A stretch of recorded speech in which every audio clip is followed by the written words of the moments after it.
ಎಲ್ಲರಿಗೆಲ್ಲೂ ಇರಬೇಕೆಂದು ಕೇಳಿಕೊಳ್ಳುತ್ತೇನೆ. ಓಂ ಶ್ರೀ ಗುರು ಬಸವಲಿಂಗಾಯ ನಮಃ. ಓಂ ಶ್ರೀ ಗುರು ಬಸವಲಿಂಗಾಯ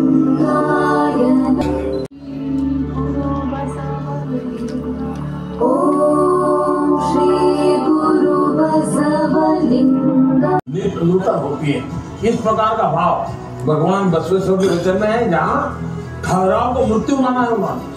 मैं समझता हूँ कि लोकतंत्र के लिए, विमेन एम्पावरमेंट के लिए हमारे देश को और दुनिया को मार्गदर्शक है। ओम श्री गुरु बसवलिंगाय नमः। हर बसवाय नमः। गुरु बसवाय नमः। लिंग बसवाय नमः। गंगम बसवाय नमः।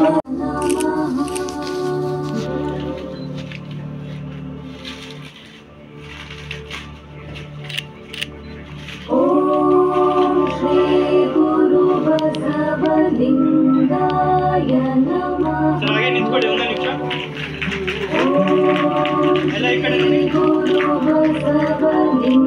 ಸಂಸ್ಥೆಗೆ ಕರ್ನಾಟಕ ಲಿಂಗಾಯತ ಶಿಕ್ಷಣ ಸಂಸ್ಥೆ ಎಂದು ನಾಮಕರಣ ಮಾಡಿ ಅಖಂಡ ಕರ್ನಾಟಕದ ಕನಸಿಗೆ ನಾಂದಿ ಹಾಡಿ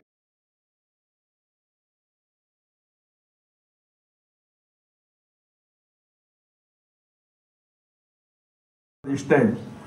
ಬಸವಣ್ಣನವರನ್ನ ನಾವು ಹೊಗಳು ಬಸವವಾದಿಗಳಾಗುವಂಥ ಕೆಲಸ ನಾವು ಮಾಡಿದ್ದೇವೆ. ಈಗ ಬಸವ ಅನುಯಾಯಿಗಳಾಗಬೇಕಾದ ಕೆಲಸ ಇದೆ. ಬಸವಣ್ಣನವರು ಏನು ಹೇಳಿದ್ರು ಅಂತ ಅನ್ನುವಂಥದ್ದನ್ನು ಆಚರಣೆಗೆ ತರ್ತಕ್ಕಂಥ ಒಂದು ವ್ಯವಸ್ಥೆ ನಮ್ಮದಾಗಬೇಕು. ವಾಸ್ತವವಾಗಿ 12ನೇ ಶತಮಾನದಲ್ಲಿ ಅಪ್ಪ ಬಸವಣ್ಣನವರು ಕಲ್ಯಾಣದಲ್ಲಿ ಅವರು ಇದ್ದದ್ದು, ಕಲ್ಯಾಣ ಭಕ್ತಿಗೆ ಬೀಡಾದದ್ದು 36 ವರ್ಷ, ಅನುಭವಕ್ಕೆ ಸದನವಾದದ್ದು 27 ವರ್ಷ ಅಂತ ಹೇಳಿ ವಚನಗಳಲ್ಲಿ ದಾಖಲೆ ಇದೆ. ಅಂದರೆ ಅಪ್ಪ ಬಸವಣ್ಣನವರು ಕಲ್ಯಾಣದಲ್ಲಿ ಇದ್ದದ್ದು 36 ವರ್ಷ, ಅನುಭವ ಮಂಟಪ 27 ವರ್ಷಗಳ ಕಾಲ ಅದು ಕಾರ್ಯಪ್ರವೃತ್ತವಾಗಿತ್ತು. ಆ 36 ವರ್ಷಗಳಲ್ಲಿ ನಾಡಿನ ಎಲ್ಲ ಭಾಗಗಳಿಂದ, ವಿದೇಶಗಳಿಂದಲೂ, ಅಫ್ಘಾನಿಸ್ತಾನ ಆ ಭಾಗದಿಂದಲೂ ಸಹ ಆಸಕ್ತ ಜನ ಇಲ್ಲಿ ಬಂದು ಕಾಯಕ ನಿಷ್ಠರಾಗಿ ನಡೆನುಡಿಗಳನ್ನು ಒಂದಾಗಿಸಿ ಅವರು ಬದುಕನ್ನು ಬೆಳಕಾಗಿಸಿಕೊಂಡು ವಿಶ್ವಕ್ಕೆ ಮಾದರಿಯಾದರು ಅಂತ ಅನ್ನುವಂಥ ವಿಚಾರಗಳೇನಿವೆಯಲ್ಲ, ಇದನ್ನು ನಾವು ಗಮನಿಸಬೇಕು. ಕೇವಲ 36 ವರ್ಷದಲ್ಲಿ ಲಕ್ಷದ ಮೇಲೆ 96,000 ಈ ಶರಣ ಪ್ರಜ್ಞೆಯನ್ನು ಜಾಗೃತಗೊಂಡಂಥ ಶರಣರು ಸೇರಿ ಒಂದು ಕಡೆ ಸಂಪೂರ್ಣವಾಗಿ ಜೀವನ ಮಾಡ್ತಾ ಇದ್ರು. ಎಲ್ಲರೂ ಎಲ್ಲರಿಗಾಗಿ ಬದುಕು ಮಾಡ್ತಾ ಇದ್ರು. ಉಂಡು ತೇಗಿತು ಲೋಕ ಕೊಂಡಾಡಿ ಕಾಯಕವ ಕಂಡ ಕಂಡಲ್ಲಿ ದಾಸೋಹ.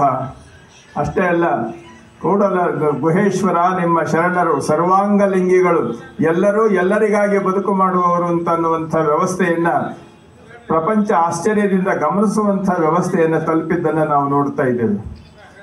36 ವರ್ಷದಲ್ಲಿ ಅಪ್ಪ ಬಸವಣ್ಣ ಮಾಡಿದ ಕಾರ್ಯ ನಾವು ಇಷ್ಟು ವರ್ಷಗಳಾದರೂ ಆಗ್ತಾ ಇಲ್ವಲ್ಲ, ಯಾತಕ್ಕೆ, ಏನು ನಾವು ಎಲ್ಲಿ ಹೆಜ್ಜೆ ತಪ್ಪಿದ್ದೇವೆ ಅಂತ ಅನ್ನುವಂಥ ಆಲೋಚನೆಯನ್ನು ಇವತ್ತು ನಾವು ಮಾಡಬೇಕಾಗ್ತದೆ.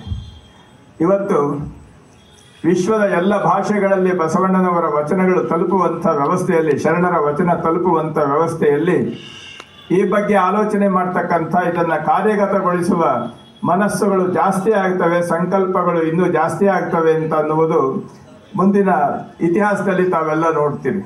ಕಾರಣ ಇಷ್ಟೇ, ಮನುಷ್ಯನಾಗಿ ಬದುಕಬೇಕಾದ್ರೆ, ಪರಸ್ಪರ ವಿಶ್ವಾಸದಿಂದ ಬದುಕಬೇಕಾದ್ರೆ ಭಕ್ತಿ ಸುಭಾಷೆಯ ನುಡಿವೆ, ನುಡಿದಂತೆ ನಡೆವೆ, ನಡೆಯಲ್ಲಿ ನುಡಿಯ ಪೂರೈಸುವೆ. ಈ 4 ಮಾತುಗಳನ್ನು ಸರಿಯಾಗಿ ಆಚರಣೆ ತಂದರೆ ಸಾಕು.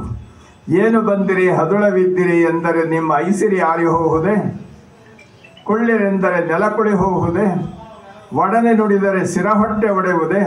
ಈ ಅಹಂಕಾರ ಮಮಕಾರಗಳಲ್ಲಿ ಬದುಕು ಮಾಡ್ತಕ್ಕಂಥ ಆಡಂಬರವನ್ನು ಬಿಟ್ಟು ನಿಮ್ಮ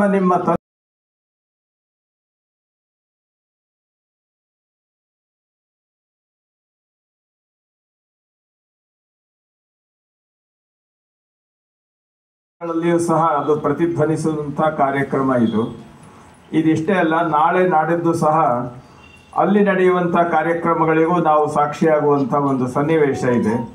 ಹೀಗಾಗಿ ಎಲ್ಲ ಕಡೆ ಬಸವ ನಮ್ಮ ಪ್ರಜ್ಞೆ ಜಾಗೃತವಾದಾಗ ಪ್ರಜಾಪ್ರಭುತ್ವಕ್ಕೆ ಬೆಲೆ ಬರ್ತದೆ. ಇದು ಪ್ರಜ್ಞಾಪ್ರಭುತ್ವ ಜಗತ್ತನ್ನು ಆಳುವಂಥ ಸನ್ನಿವೇಶ ಬರ್ತದೆ. ಇವತ್ತು ಪ್ರಪಂಚದ ಎಲ್ಲ ಸಮಸ್ಯೆಗಳಿಗೆ ಉತ್ತರ ಬಸವ ಮಾರ್ಗದಲ್ಲಿ ನಾವೆಲ್ಲ ನಡೆಯೋದ್ರಿಂದ ನಾವು ಕಂಡುಕೊಳ್ಬೋದು ಅನ್ನುವಂಥ ಒಂದು ವಿಚಾರ ನೋಡಬೇಕು.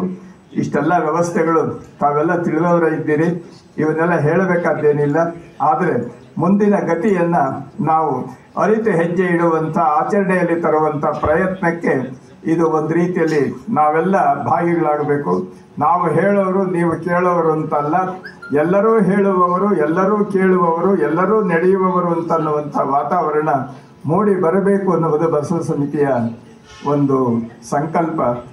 ಆ ದಿಸೆಯಲ್ಲಿ ಅಪ್ಪ ಬಸವಣ್ಣನ ಪ್ರೇರಣೆಯಂತೆ ಹೆಜ್ಜೆ ಇಡುವ ಕಾರ್ಯ ನಿರಂತರವಾಗಿ ನಡೀತಾ ಇದೆ. ಉತ್ತಮವಾದ